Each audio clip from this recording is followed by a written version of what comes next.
go. What's happening, Jason? Thank you for being here on the Ride Boundless Podcast. Thank you. We've been waiting for a while to do this, huh? Yeah, we have. A long time. Closer you are to the mic, the better. Okay, thank you. It's been, we've known each other, almost 2 years. Did we know each other before the pandemic? Even before the pandemic, I think it was like about maybe three and a half years or so. Yeah, we met at the gym, and Yeah. we've been continuously at the gym. Go Beast Mode. Universal LA Fitness. That's right, That's where it's at, yeah. So. That's right. Please describe people, how you would introduce yourself, what you do, and kind of the background and your success that you've been having. So ever since I was really young, I was always into the weather at a very young age of 4 years old. I started doing like weather maps and all these different types of things and just really got involved. And the one thing that really got my interest in meteorology was we had a really bad storm in August, believe it or not, this month in 1992. It was actually a tropical system that came up to Southern California and brought almost 5 to 10 inches of rain to the region. And I was just so fascinated by the thunder and the lightning. And of course, when we had the Northridge earthquake in January 17th, 1994, all those different things just got my interest in earth sciences and climate, and then that's pretty much where I went. I did an internship with ABC7, worked with Dallas Rains for an internship in winter of 2008. Whoa. Yeah.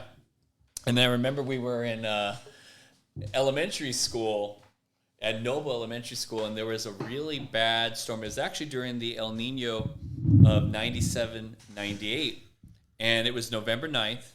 1997, remember it was 90-something degrees that day. And I told our teachers at the time, I said, there's a really bad storm coming in from the Hawaiian Islands. And they looked at me like, really? Like, how do you know? I said, well, you can see the way the wind's starting to blow and it's going to start raining by the next day. We're going to have a lot of thunderstorms and rain. So they sent me to Miss Jackson, who was the principal at the time. And basically, she's like, all right, Jason, so if this does not happen, you're not talking about the weather for the rest of the time. And so pretty much what ended up happening is the next day, the sky literally opened up. They prepared the offices. I saved the offices a bunch of problems from occurring. And then they dubbed me the weatherman from that point on. And then I just, continued through school, the internship and everything along that line. And then just got really deeply involved in social media. Well, before social media, you had the website. Yeah, Climate 101 with Jason. Yeah. It was a blog spot. Remember that thing called the blog spot? I don't remember that one, to be honest. Yeah, so it was Climate 101 with Jason, and it was through Google, and you would basically be able to write your own forecast before Facebook and all this stuff and create a good formatting for what's going on. Now, some people will go to right away to the website. But then when social media came around, Facebook really started blowing up, Instagram stories, and everything along that perspective.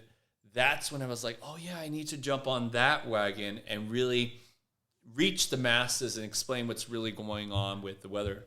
And then I also did a magazine for Malibu Magazine in 2019 about the Santa Ana winds, which is very reminiscent of what's happening now in the Hawaiian Islands. Terrible situation. Terrible. I just saw some videos. There's a big fire. Yeah. I heard some people had to jump into the ocean so they wouldn't. Almost. What's going on? Very, very similar to the Woolsey fire that occurred in November 8th, 2018. You had a big ridge of high pressure to the north, a deepening low to the south. The combination of two creates a great pressure differential, and that combination created almost like a northeasterly wind over the Hawaiian Islands. And man, something that started the fire, we're still trying to figure out how the fire really started. It could have been a power line, we're not too sure yet, but just like in Malibu, boom, it just took off and it went straight to the ocean. And those wind velocities were at 75 to 80 miles per hour because of Dora, which was a Category 4 storm at almost near 135 mile per hour sustained winds and gusts even higher. But because it was 745 miles away from the Big Island, it still had enough of a impact, believe it or not, to generate these powerful winds. And they literally just came up out of nowhere literally on August 8th and 9th, and just that was it. It just That's wild, took man. off. That's absolutely wild. And Lahaina is basically, How do you pronounce it? Lahaina. Lahaina? Lahaina. Let's hopefully I said that right. Yeah. Apologize for everyone that is watching from Hawaii, but the western Maui County. I have a friend that lives in Maui, and he said his family was just devastated. Someone lost their homes. We're now finding out today that 36 people passed away from this. This is probably the worst disaster that has happened this year so far in the United States. In the Hawaiian Islands, probably the worst since the volcanic eruption in 2018 in May that occurred. Terrible. And that was on the big island of Hawaii. This is now Maui, which the next island over is Oahu. I actually went there just recently, back in 2022 in February. And it is such a beautiful island. The people are so nice and genuine. So my heart really goes out to them and what has occurred. But the real main situation of how this actually came about is El Nino. And El Nino is the warming of the equatorial Pacific off the coast of Peru. And right now, we're sitting at about 4 deviations hotter than normal, which is at 3.4 Celsius. That's extremely warm water, but it's also doing another thing. It's also warming the Atlantic Ocean and the Gulf of Mexico. In fact, off the coast of Florida right now and Cuba, it's 95 to 102 degrees. So it's causing bleaching effect for the coral reefs. And that's the situation. How is this affecting the wildlife, the fishes and stuff? Some of the fish are washing up on shore. There's no real confirmed reports of that, but it is occurring in small, isolated areas that this is occurring, especially down near the Keys and near Miami. Yeah, when I was out of town, I got a message that Florida at one point was 102. Yeah, it was just about 3 weeks. A jacuzzi's 104. Yeah, exactly. And increases the humidity as well. Their humidity, and they've been having one of the hottest Julys on record, including Arizona as well. Beat Arizona or Arizona as well? No, Arizona is really topping the charts. 110 degrees plus for over 30 days. Incredible. Big 594 heat dome that started in June in Texas. Texas hasn't got out of their heat wave. They're under excessive heat warnings now. And there was another heat wave that's coming in the next week and a half that's going to come. And that's what El Nino does. It enhances the heat, and that's happened in 97, 98. It enhances the heat across the northern hemisphere. But we're seeing also something else that's also affecting South America too. Chile, Argentina also saw their hottest temperatures in their winter. Remember, northern hemisphere's summer, and then the southern hemisphere is winter, and they're seeing now unusual stuff. So climate change is also mixing into this and being like the Hulk now. You're having that combination of climate change and El Nino. We don't know where this is going to go. Now, in your professional opinion, Yes. is this really something new, or it's been proven and historic that it's patterns? We do see patterns, but we're also seeing definitely the climate change of extremely hot and extremely cold, extremely wet. We just saw in Vermont in July a 1,000-year rain event. Look at Fort Lauderdale. 64 inches of rain, the wettest on record since 1887, since they kept records. Now, we don't know exactly what happened before then. 100 years ago or 200. Exactly. But in our modern time, that's a lot of rainfall. And then in Sarasota, Florida... Well, Nino was pretty messed up. And this is all caused by El Nino. Yeah. El Nino is changing the trade winds and shifting it the opposite direction. And it's allowing for, look at even our winter that we just had, almost near 28 inches in downtown LA. We erased a drought just like that in less than 6 months that we thought that could never be done. Look at Santa Rosa, 40 inches so this of last rain. year of rain. Mm-hmm. And it was not an El Nino. It was a decaying La Niña. We had a cooler ocean sea surface temperatures, which actually is the opposite of El Nino. And it just allowed for a deepening Central Pacific low off of the Aleutian Islands. You had the right axis point for this low sitting right off of California, picking up that deep tropical moisture from, I guess, Hawaii. California and Hawaii are very close in tangent with each other. And it picked that moisture up, atmospheric river, came right on into San Francisco, deepening low pressure known as a bomb genesis, where the millibars of low pressure drops in a 24-hour period in a very short amount of time to very intense levels near 29.96. So that's that type of thing that we were seeing this past winter, and so it makes us think, are we going to see a similar situation this late November, December? Now, solutions are saying yes, but if we look back at, the El Nino of 2016, it was a big, bad, we call it the super El Nino. 2015, 2016. Wasn't there one 2009? No, that was actually a weak La Niña, believe it or not. 2009, 2008? Because there was a big, I remember flooding. You're talking about the December 2010 storms that were rained for like 7 days. And it was flooding. I was over here by Whitsett. You don't even need an El Nino to produce tremendous. You just have to have the right, anomaly, right deepening low pressure off California, and the right high pressure axis point off of Mexico to steer that moisture around. And that's the type of situation that we're seeing. These anomalies, these unusual events that are getting more frequent. Right. Look at 04, 05. You had a long wave trough that came through. Look at Santa Barbara. It was 35 inches of rain in less than a 2 to 4 day period. LA County almost near, we got 38.75 inches of rain with all said and done. That's more than this year. And this year was very similar to 04, 05 in some respects, but it also had a combination of December of 2010 as well. So it's going to be really interesting, and the fires that occurred in Maui reminds me that we need to be prepared for fire season coming. Even though we had all this rain, it's this extremely intense heat. It doesn't matter how much rain you get in California. It's about how quickly these intense Santa Ana events can develop. And you saw, just like in Maui, in a blink of an eye, we could be looking at a major fire situation. We've even had some small fires in Riverside County the last several days.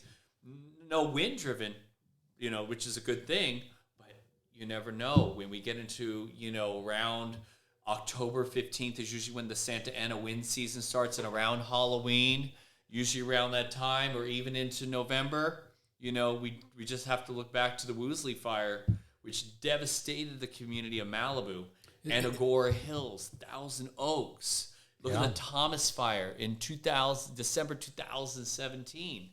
Incredible stuff. Is that your biggest concern for us, for California?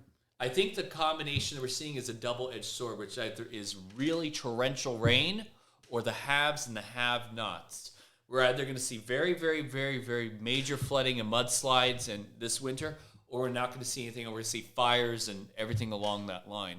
And that's the pattern that we've been going through since if we look back to 2012, when we had that 6 to 10 year drought, you could see how dry it got. But look how quickly now, we're in 2023, look how quickly the atmosphere just responded just like that in such a short amount of time. So even as, weather specialists, meteorologists, climate specialists, we're looking at all these different data that's going on. It's mind-blowing. It's mind-blowing what's occurring. What about, I remember a few months ago, I think. I don't remember if it was in Long Beach or Anaheim, but there was a tornado. Yeah. Which is not normal in California, right? And then there's been like a hurricane watch or something. Is that true? Yeah, so what's happening is when we get these progressive storm patterns, especially because El Nino technically started in February, what it does, it enhances the southern jet stream that comes in from the subtropical regions of Guam, Tahiti, Fiji, and comes across right into Southern California, right into Texas and to Florida.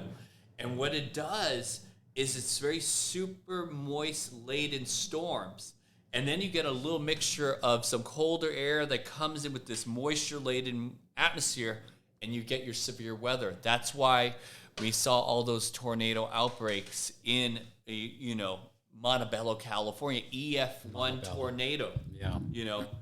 March 28th, 2023 at 11:45 a.m. People were like, "What? What is this? Is this really?" And look at Carpinteria, EF0 tornado. So we had it back in March 1st, 1980. We actually had some tornadoes that have occurred 1983, 1980. Don't quote me on the exact time. Just trying to remember it. But yes, we had those severe storms, and during El Nino type situation, you get a very strong cold front, and you have the warm front sector right overhead, deep moisture coming up from the tropics, that cold air clashing. You get that turning of heights, you get those thunderstorms that develop. Just like that, you can get tornadoes, even here in Southern California, even in Central California, even in Northern California, even in Arizona. So it's... That was the other one, the Central Coast, Salinas and Watsonville and Santa Cruz County. Santa Cruz got nailed, bro. Right? Yeah, I remember. Nailed. I lived in Santa Cruz. The pier was washed away. That was that bomb cycle deepening storm. Watsonville, right underneath. Yeah. That's like, I don't know if people know this, but Watsonville and then Castroville and Salinas, they're like 70 or 80% of produce comes from there, especially for California. $1 billion disaster, the agriculture that had occurred from those storms from literally... But then they were fucked previously because of the drought. Exactly. Isn't that crazy? That's just the double-edged sword. It's just the Owens Valley flooded out too. We're getting a new river, lakes that are forming now. Oroville is now filled up completely. Did you see Alaska, the houses going into the river? Because I guess like there was a river dam or something that had melted. Permafrost. Permafrost. And that's because the warmer than average El Nino enhances warmer than average weather across even Alaska has been a little bit warmer than average. Let's talk. I want to dumb this down because if you say, have I heard of El Nino? Of course I heard of El Nino. Yeah.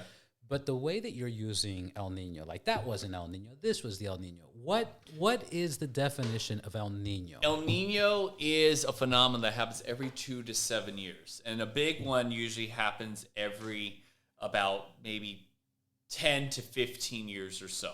And a super one maybe every 20 to 30, technically. And what categorizes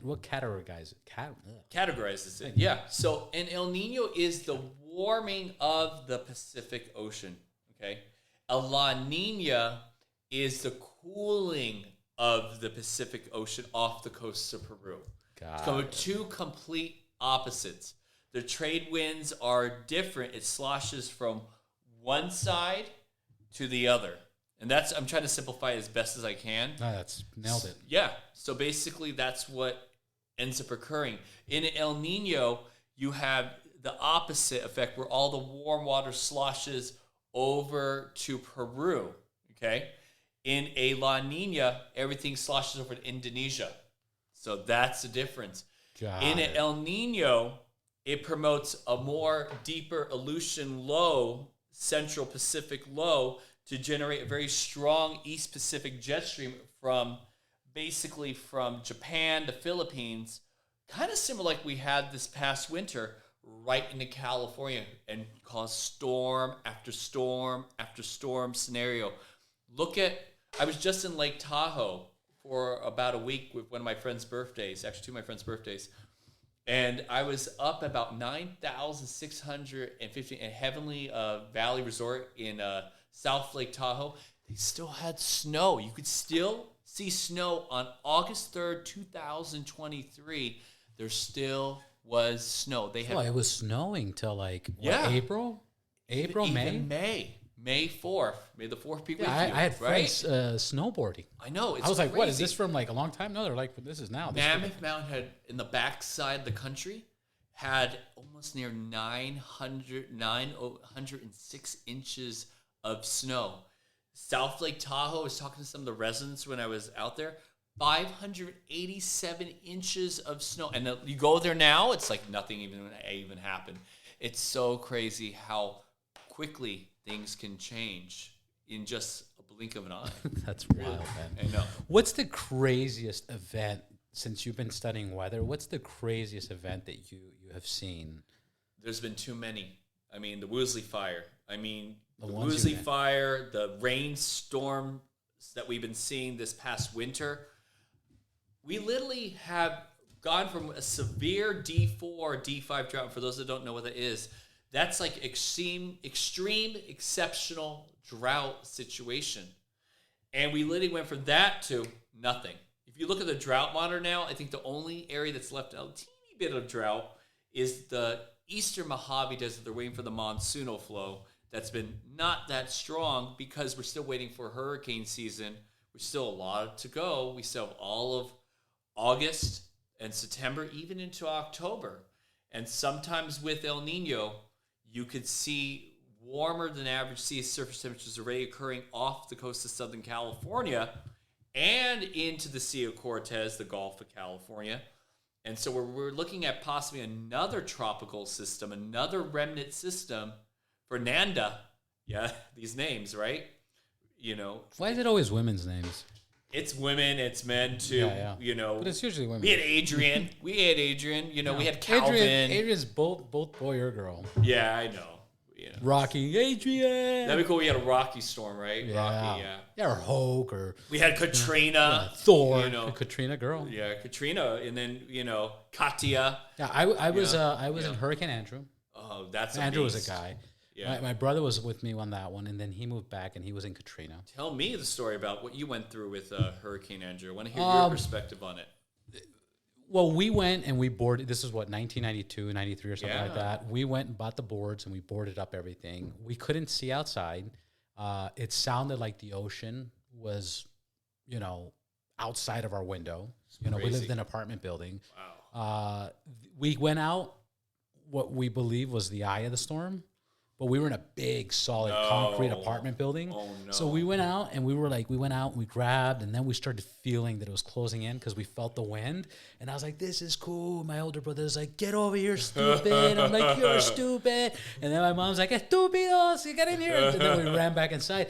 And then realistically, we just shut ourselves in for like 3-4 days. And we were just eating out of cereal boxes, no power, no electricity. And it just sounded like we were in a ship. And it's just one of the costliest hurricanes in U.S. history before Katrina. Literally, it was August 24th, 1992, at 5:45 in the morning, right near Homestead, Florida. Category 5 monster, eye wall, barreling down. The winds were 175. No, that's Andrew. Andrew. Yeah, that's Andrew. So when we finally got out. Yeah. We lived in a big, solid apartment building. You were lucky. When we went out, the house in front of us was gone. There was we lived across the street from a lake, and there was this big, giant tree. Humongous. I'm talking about big. And I had carved my initials with my girlfriend. That tree was gone. The tree was gone. The lake was missing water because I guess it just sucked it all out. Yeah. The lake was missing water. The park, it was completely trashed. Hurricanes are nothing to joke around with. They're it was terrifying. It was absolutely terrifying. And I think we were okay in a sense, one, because we were kids, and two, because of that apartment building. Right. But that house in front of us, dude, I can't even imagine. I don't even know if they were there or not there. And you don't have the social media to know what's happening. Isn't that crazy how social media has just taken everything just made weather so more fascinating. Yeah, really, because people get to see now what's happening in real time, and with weather, with earthquakes. Well, not only that, but if you can access a camera, the news, if they can access a weather camera in Florida, they can see what's going on in Florida. Exactly. See exactly. Plus whatever individual people witness and post. Isn't that amazing? Yeah. And that's what's so great about social media too, is because we are now the news people. We now are our own individual, telling each individual story. Yeah. And that's what's so amazing. That's the way I like to look at social media. It's like each person's story on Instagram, they all have a story to tell. You just got to look at the story and look within. You know well, it's back to the simple example of you know, if there's a situation that happens, you know, there's your side of the story, there's my side of the story, there's the truth. Exactly. And then, or not even that, if you have 10 people in a room and a disaster happens, you're going to have, each person's going to tell a different story. Isn't that crazy? Yeah. Each person's going to tell a different story. No, what's crazy is that if you interview those same 10 people a month later, how much stories change. Or what you believe you remember. You know, it kind of deciphers. It kind of deciphers. It's like telephone, right? Because then you start thinking, "No, I think this happened. Yeah, that's what happened." And then you're like, "Yeah, this is. Yeah, no, it was like this." And then all of a sudden, it's like, "No, the guy with the green sweater." And they're like, "There was nobody with a green sweater. Right? It was a gray sweater. No, there wasn't even a guy with a sweater." Like it's just people's memory. But now with social media, people do a live feed. Like for example, I like the Citizen app. Yes. I like the Citizen app because it tells you what's going on, but then if somebody knows how to use the app and starts filming, you get to see what's happening at that moment from 4 or 5 different people's angles, and it's just interesting getting that much information on a situation. I know, and that's what's happening now with all social media. All social media. It's just. That's just, like I said, great for technology and for the world too as well, and what we're seeing and how things are kind of. And we're not relying on one source of like Fox News to tell us, I got to turn on Fox News at 5 and see what happened today. Yeah. You know, it's on demand. And the Northridge earthquake, I wish we had more media coverage now. I was in that one too. Bro, I was living in Panorama City at the time. I lived in Koreatown. Whoa. I lived in Koreatown. It was like, 4:30 in the morning or something like that? We had a nurse that was, I'll tell the story to everyone. We had a nurse. I was 6 years old when this earthquake struck.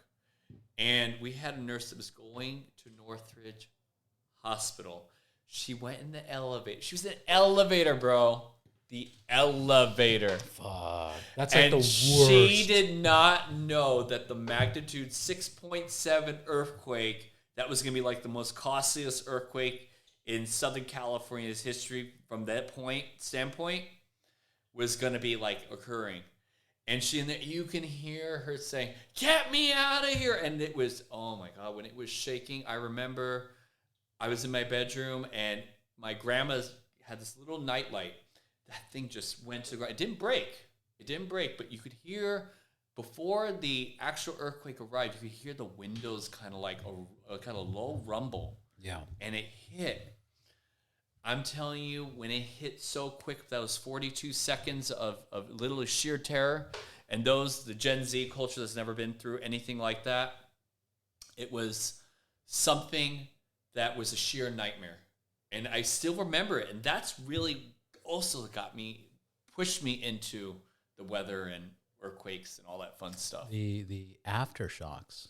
Oh, the aftershocks. I remember 8 o'clock, 8:15, 8:30. Yes. We were like, we just said, fuck it, we're going outside. Yeah.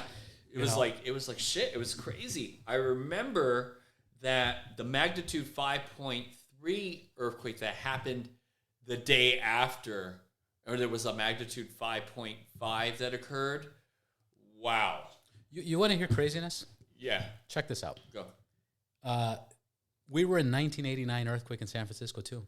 Oh, wow. Loma Prieta. Yeah. October 17th. 5:30 or 5 something, World Series going on. We were in that one. All our china broke. We ran out of the building. It was insane. Magnitude 7.2. It was the bridge collapsed. Yeah. We were in that one. Look, goosebumps like crazy. We were in that one, and then we had some family that says, "Get out of California, come to Florida." And my mom, Andrew. My mother hated Florida because of the humidity. She doesn't do good with that heat. That's why we originally moved to California. Right. So we go back to Florida, and then these summers and the humidity and these tropical storms, and then Andrew comes in, and we're like, dude, fuck this, dude.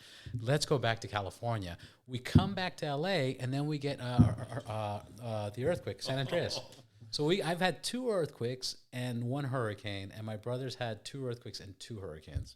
Yeah, actually, the Northridge earthquake was called the Northridge Blind Thrust Fault.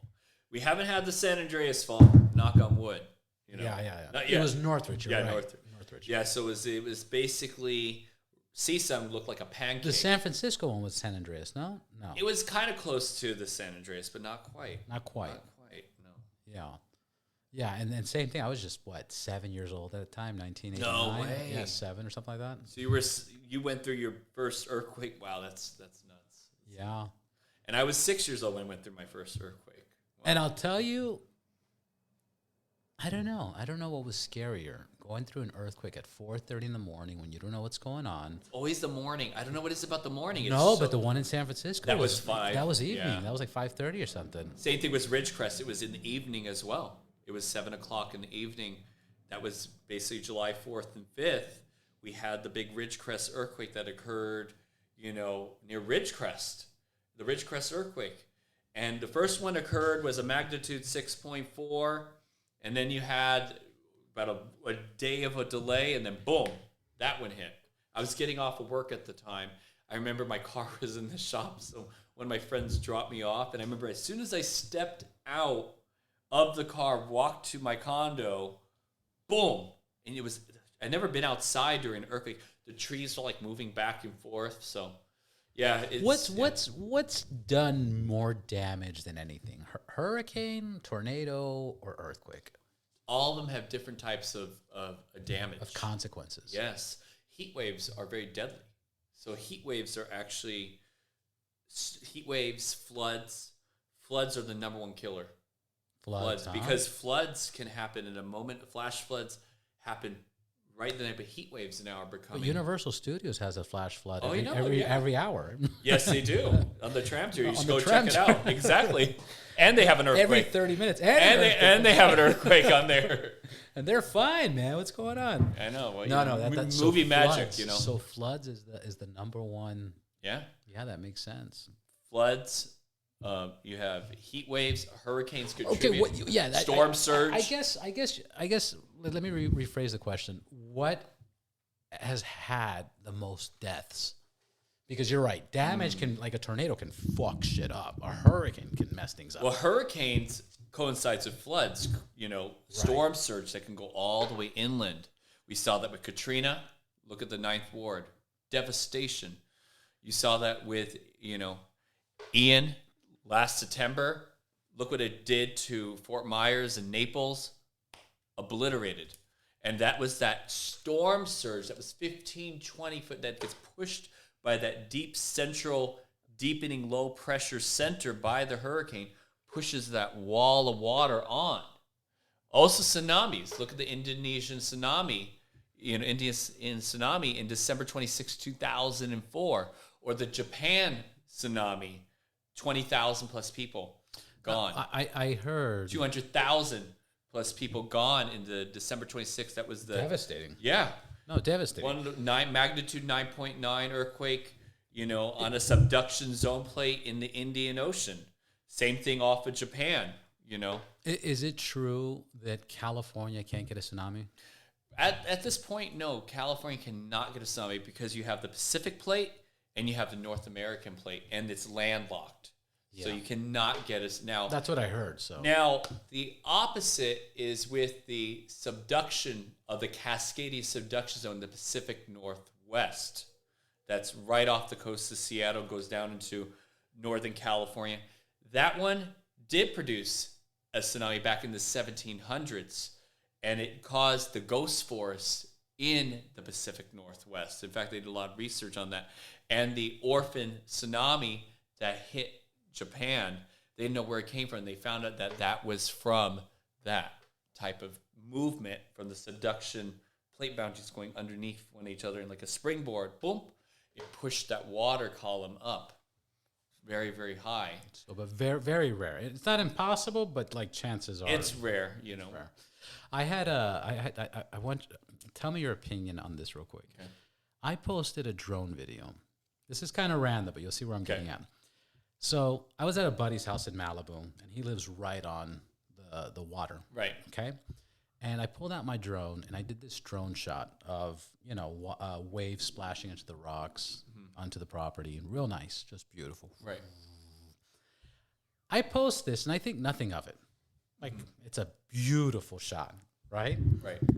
All of a sudden, I start getting comments and comments, and then people starting to fight like, you're stupid, no, you're stupid, and all this and blah blah blah. And I'm like, what's going on? And then I read one of the key words, and it's like global warming, and then the other one's like, you're an idiot, you know. And here's how the conversation started. So political. It got political as fuck. Here's how it started. It started with this. A person wrote, look, these houses were built more than 50, 60 years ago. Right. And the shoreline hasn't even gone up an inch. Fuck you, you global warm believers. Oh, yeah, that's not how it works. And then they started breaking this down. But what is your thought process of those houses were built 50, 60 years ago, maybe even 70 years ago? And the only real damage they suffered, like when my buddy bought his house, he scored on the house, but he had to redo the framing, the metal beams, because the salt water had destroyed those beams, eroded them. Yeah. So he had to do like replacements. But there hasn't been much ocean rise in that sense. What's your thought? Well, see, the whole thing with ocean rise or sea surface, you know, rising, so to speak. Look at the Marshall Islands in the South Pacific. Okay, they actually put, for the last 50 years, it's funny you mentioned 50 years, 50, 60 years, they put one of those like little sticks, these sticks right in between it and this house that was there for a long time. The water, every time, it wouldn't happen like normally. It happens when there was big storms. That's how we're going to have to find out how sea level rise affects everybody, is when we get storms that are bigger than normal, like 20, 30-year events, 100-year events, usually during major El Niños. Everything always goes back to El Niño or La Niña. And that is the main driver of all these main serious storm patterns that we see, So I think it's kind of a hypothesis seeing what will happen to Southern California's coastline, especially Malibu. But we have seen Malibu 1995, when we had the major storms, those homes fell into the ocean. I don't know if you remember that one. No, I don't. Yeah, so some of the homes fell into the ocean. There was no social media to... Yeah, there was not. January 1995, probably a year after the Northridge earthquake, that year we got a lot of rain, over 13, 14 inches of rain. It was a very wet January, and it just took several big storms. It only takes one storm, Robert, to cause... Oh, to set us back. Yeah, that's it. Only one massive earthquake. Only one. Look at Puerto Rico when they had their hurricane. That took Hurricane Maria. Yeah, Hurricane Maria. Hurricane Irma. And then the earthquake on Haiti. Yes. Yeah, remember that one? Yeah, I had somebody on the January podcast. 2010. Yeah, I had somebody on the podcast. He was in the Navy. He was a helicopter pilot, and he was one of the first helicopters to touch land to provide help and get evac people for medical reasons. He did some good work there. Oh, he did. Extraordinary work. Tell him I said that. Extraordinary work. He's listening to this. Yeah. He listens to this. Papa John. Oh, wow. He's amazing. Wow, that's pretty cool. Yeah, he's amazing for that. But yeah, it just one bad event. I mean, again, Hurricane Andrew, Katrina, 89 in San Francisco, 93 here. We've gone through it, haven't we? New York's had, didn't they have like a bad flood like maybe 4 or 5 years ago? Hurricane Sandy. Sandy, Battery Park, New Jersey. It was a hybrid storm, came around Halloween, came up usually around late September through around Halloween. Storms sometimes take a northerly trajectory. Remember, the jet stream's starting to change now. It's starting to buckle further south. We start seeing a little bit of that colder air starting to filter down to the Great Lakes and the Appalachians. I was going to ask, Michigan. Didn't Michigan have something a few months ago? They did. I had a friend in Michigan. He was telling me that they had like a crazy winter storm or... Yeah, well, you have those polar vortexes that come down where you get cold air that comes all the way down from the Arctic Circle. And it's almost like a refrigerator door opening up and spilling as far south. Look what happened to Texas in 2021 in February. Yeah, they were freezing. Yeah, their water lines. And now they're baking.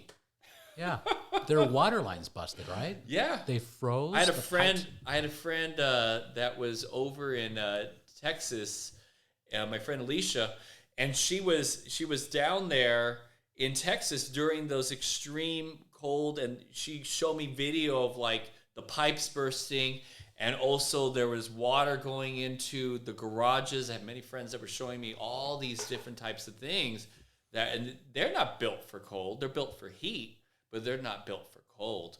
Same thing like California. Look at this past March. Snow everywhere. It wasn't a lot of snow, but like we're not built for. We're not built for that. People were literally like, oh, they thought it was awesome that Disneyland got a grapple. Grapple is a form of snow. It's not completely snow. Universal Studios got some grapple.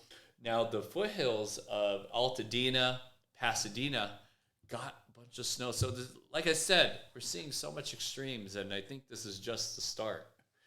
Well, you're going to have your hands full, and it's going to be busy this year. Unlimited work, and you have a lot to report on. A lot going on. Briefly tell me, first of all, congratulations. You've been able to kind of step away from your day-to-day routine and now go for your passion. Yes.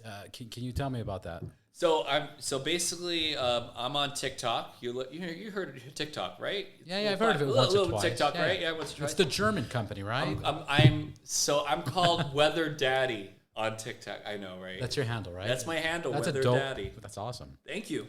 And basically, I bring the real, honest truth. That's almost like a porno name too. Like, don't say the Weather Daddy predicting wet, moist storm. Well, I mean, I hit the gym. I guess no. But no, it's not. It's not good. But yeah. Are you saying you're single? I am. But it gives it gives really, informative information. I do a lot of POVs. I like to really kind of give the visualization what's going on, but also give, a live streams. I do live streams daily now. And of course we've had the Maui fires, 3 times a day I do that. In fact, just before I came here, I was doing a live stream this morning at 9 o'clock to 11 o'clock, So it's really exciting to be able to do this now. And then I got also interviewed with KTLA 5 on, this happened back in January. Well, I think, Yes. So and during about the storms, and it was broadcasted in Sacramento. And first I thought it was just going to be like, they were going to do just a little segment, but then they ended up putting my face on there with Zoom, you could do Zoom now and everything. So it was pretty cool. And then my coworker's like, hey, look, you're on TV. And I'm like, I am? I'm like, no way. And then, all these different things happened. And, being verified on Instagram, that whole thing for, everyone started paying. That started happening. All these different types of things that started kind of occurring was it really has kind of changed my life, looked at things a different perspective, and I'm just going along with the journey, met some really great people. Evan from LA in a Minute. Mutual friends. Fantastic stories that he does on Los Angeles. Shout out to him. Shout out. He's blowing up. He's phenomenal. And he gives some really amazing historic insight. Yeah. So he does some really good stuff. Yeah, he's on top of it. He's on top of it. He's blowing up. Oh, he is. He's getting. I'm happy. And then he mentioned me too. So hats off to him. I think it's very, very nice that he did that. Can I take credit for setting you guys up together? Robert. Appreciate you, brother. Awesome, man. Appreciate you, brother, for connecting. Absolutely. Awesome. That's good, man. That's been. You can take 100% credit. There you go. There you go. You heard it here first. There you go. No, but that makes me happy, man. I've been blessed with the podcast to sit down and listen to you and Evan and everybody I've had on the podcast. I learned from you guys a lot, so I want to thank you guys for the time. Thank you. And then I love hearing about the success stories that come out of the podcast. Yeah. There's people that, they've changed the way they do things because of the podcast, or they network with each other because of the podcast. So this is my excitement as I'm talking to you. Yeah. I haven't done this in 2 months because I've been traveling. I know you went to Dubai. Oh, dude, I was everywhere. Oh my gosh. Dubai, Paris, Armenia, back to Dubai, back and you to learn Armenia. so many different cultures and the way things are. It's exciting to me. And I wish I would have had more of a chance to to do podcast out there. It's just there wasn't enough time to schedule it and share those experiences. But as I'm sitting here with you in my studio and you as my guest, inside in the back of my mind, I'm thinking, fuck, I love this, man. This is so much fun, dude. It is fun. Like, like just learning about all these topics and having these conversations are so intricate that it's never boring, So anyways,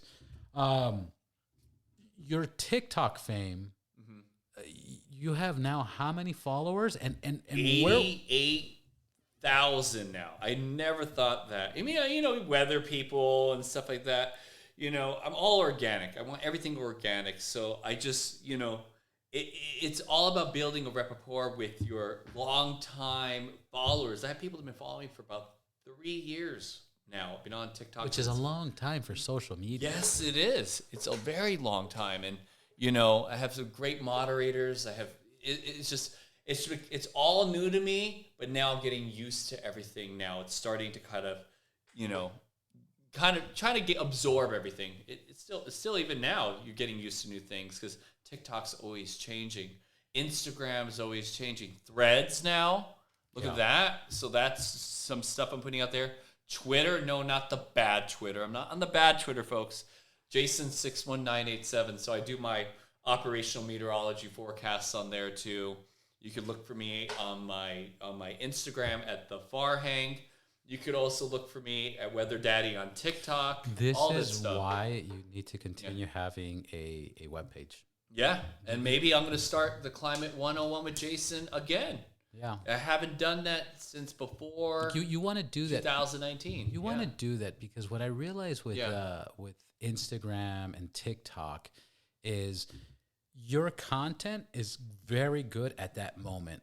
Right. But then it falls into a black hole and it kind of disappears. And if you're not constantly doing stuff daily, you disappear. And people's attention spans are less than 5. I don't know if you guys know this.